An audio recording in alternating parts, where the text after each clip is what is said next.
ازيكم عاملين ايه؟ يا رب تكونوا بخير. النهارده هنعمل مع بعض المنين الساده.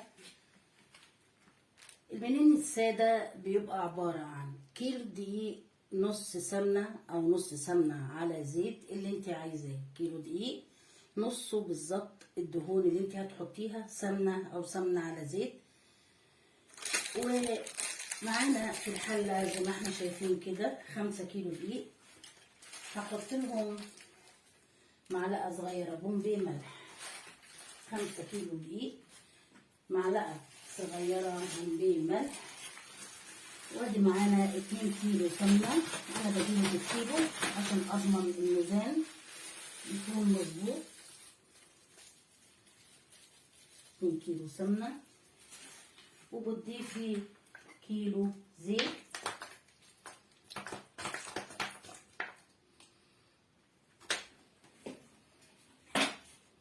سوري، نص كيلو زيت. نص كيلو زيت، 2 كيلو سمنة ل5 كيلو، ونص كيلو زيت. ايه تاني معانا؟ معانا ربع كيلو سمسم محمص، ربع كيلو طمي اللي انت عايزاه حطيه، بس انا هحط كمية شوية كتير يعني اهو. سمسم محمص. يبقى الخليط اللي قدامنا 5 كيلو دقيق، 2 كيلو سمنة، نص زيت، ربع كيلو سمسم محمص. وادي معايا لل5 كيلو 2 باكت بيكنج باودر. هحط خميرة بس في المية واحنا بنحطها.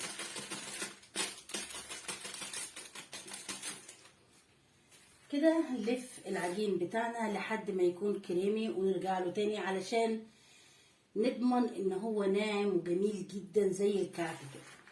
يلا بينا نشغل الحلة.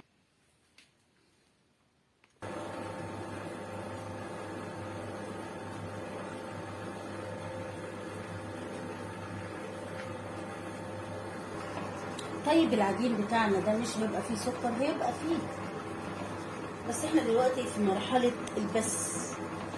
عارفين بس الكعك دي مرحلة البس. حالا هنعرف السكر هيخش ازاي والخميرة البيرة هتخش ازاي، لان هستخدم خميرة بيرة. انا مستخدمة كمان بيكنج باودر. هنشوف مع بعض. معايا هنا 1.5 لتر مية، 1.5 لتر مية مع 100 جرام خميرة بيرة. 100 جرام خميرة بيرة، لكن الخليط بتاعنا لو خميرة فورية هتديله 3 معالق كبار. 100 جرام خميرة بيرة، ومعانا نص كيلو سكر. نص كيلو سكر هقلبهم ونحطهم على الخليط بتاعنا اللي قدامكم. بقى عجين من غير مية. الخليط بتاعنا بقى كريمي من غير اي اضافة مية. هنحط خليط المية بالسكر اللي دوبناها مع الخميرة على الخليط بتاعنا. شوف هيحتاج مية قد ايه، هيبقى حسب الدقيق. ده 1.5 لتر.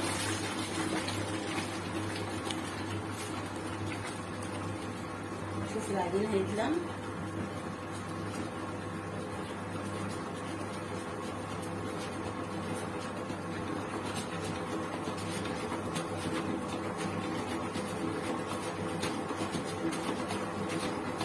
تم معانا العجين بالمية اهو بيتعجن.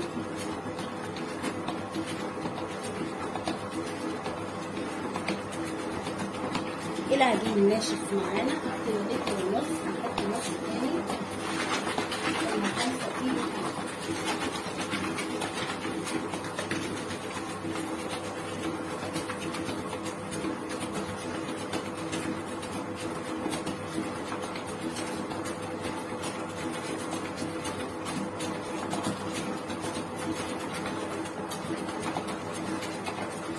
يبقى 5 كيلو دي خد مننا 2 لتر ميه.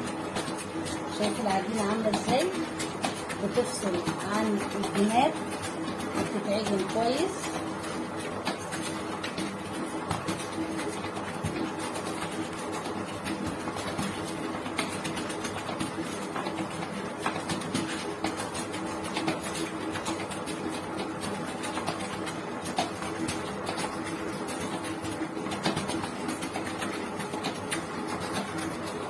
كده العجينة بتاعتنا استوت عجن، لمت كل الجوانب، بقت قطعة واحدة. هنقفل عليها ونسيبها تختمر 10 دقايق، وهرجع في التقطيع اوريها لكم.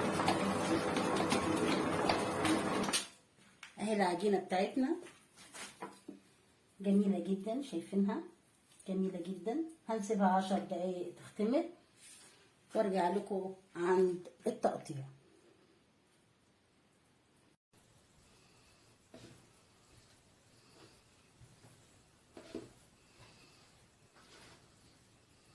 اوريهولكم. ادي الصوص بتاعي ملبن وعجوه. هعمل الساده اوريهولكم.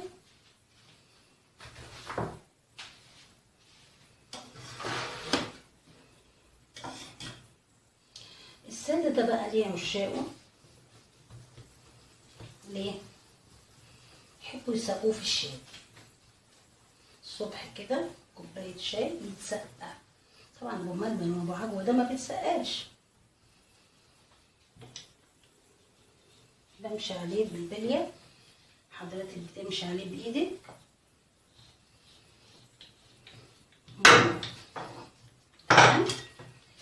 بيتقطع موارب ورفيع. دي القراقيش اللي بنجيبها من المحل اهو موارب. بصوا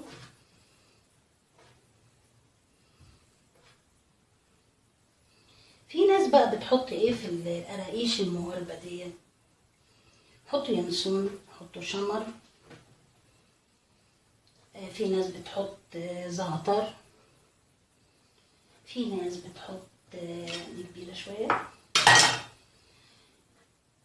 ناس بتحط سمسم، اللي انت عايزاه نكهيه. لدرجه ان في ناس كمان، طبعا العالم بيتطور، بيحطوا عليه الجبنه الرومي من فوق ومن جواه، بيبقى زي فطور كده جنب كوبايه الشاي. طبعا ما بيتعملش لان في جبنه. حضرتك في ايدك تعملي اللي انت عايزاه لولادك.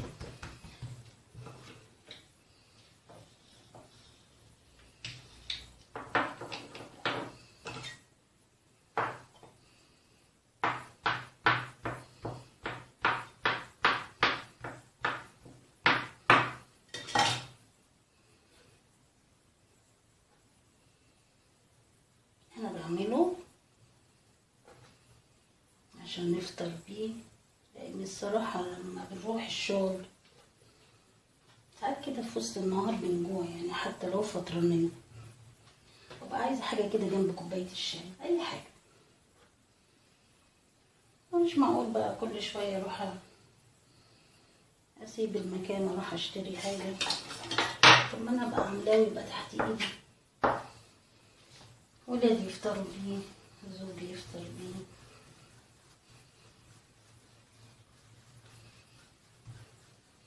طبعا حبايبي بالراحه انتوا، انا الموضوع ده سهل بالنسبه لي فبفتل عادي. يعني زي ما قلت لكم انا صنايعي بمعنى في الوطن العربي معلم يعني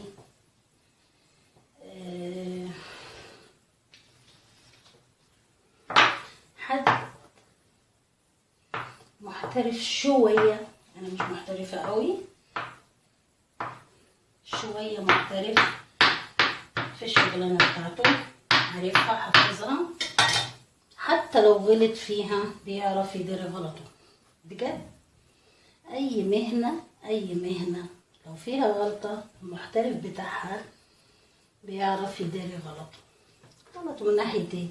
قطعت منه العجينه مثلا، باظت منه العجينه، ايه هيرميها؟ لا، في اسرار كتير في المهنه ممكن نعرفها سوا لو الواحد غلط في حاجه او كده. يوريكم بقى السر ازاي دي غلطت دي كده. يعني زي من شويه العجينه اتقطعت، جبنا حته ولزقناها وخلاص، الدنيا ما وقفتش يعني. هخلص الشغلانة دي واوريها لكم. انا عايزه اوريكم اللي انا قطعته في الصاج اهو، ده الساده وده ابو عجوه وملبن.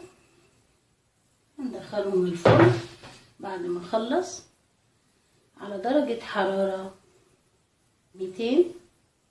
لو عايزه مقرمش 180 بتسيبيه براحته، بيقعد نص ساعه. عامليه معامله البسكوت والكعك. 200 لو عايزاه طري سنه، لكن لو عايزاه مقرمش وحلو 180 درجه بتسيبيه نص ساعه. تشقري عليه كل شويه، هو مش كيكه مش هيهبط. وهوريهولكم بعد ما يغلى.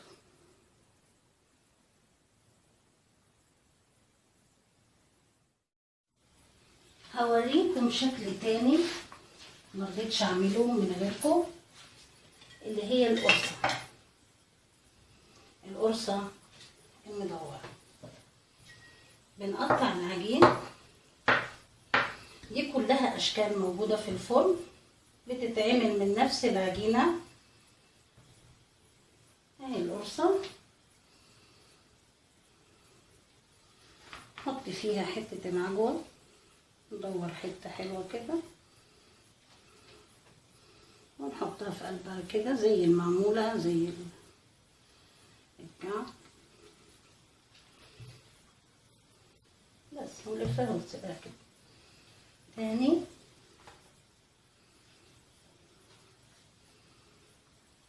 اهي بنقفل عليها اهي، بنفردها بايديكي حتى بنروح ضاربها كده يعني زي سكينه كده، يعني خطين كده مش عارفه ليه يعني هما بيعملوا كده.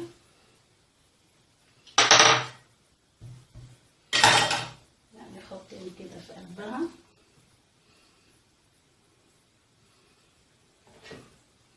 تاني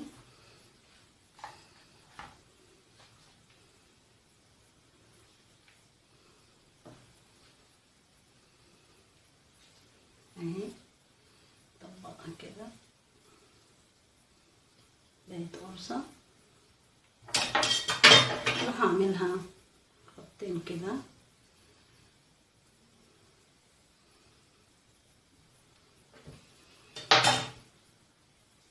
هعمل نفس الشيء بالملبن، وفي الاخر هوريكم النتيجه.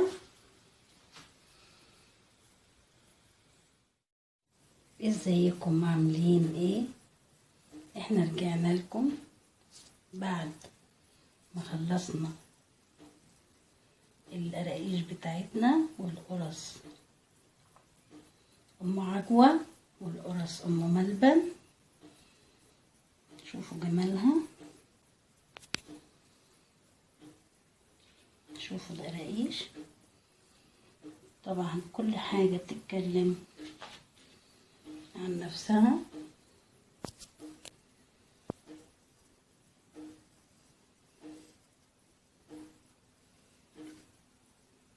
ادي الملبن وادي العجوه. يعني انا مش عارفه بصراحه اوصف جمالها ولا طعمها. الف هنا ليكم ولاولادكم. يا رب اكون قدمت حاجه تفرحكم وتفرح اولادكم. سلام.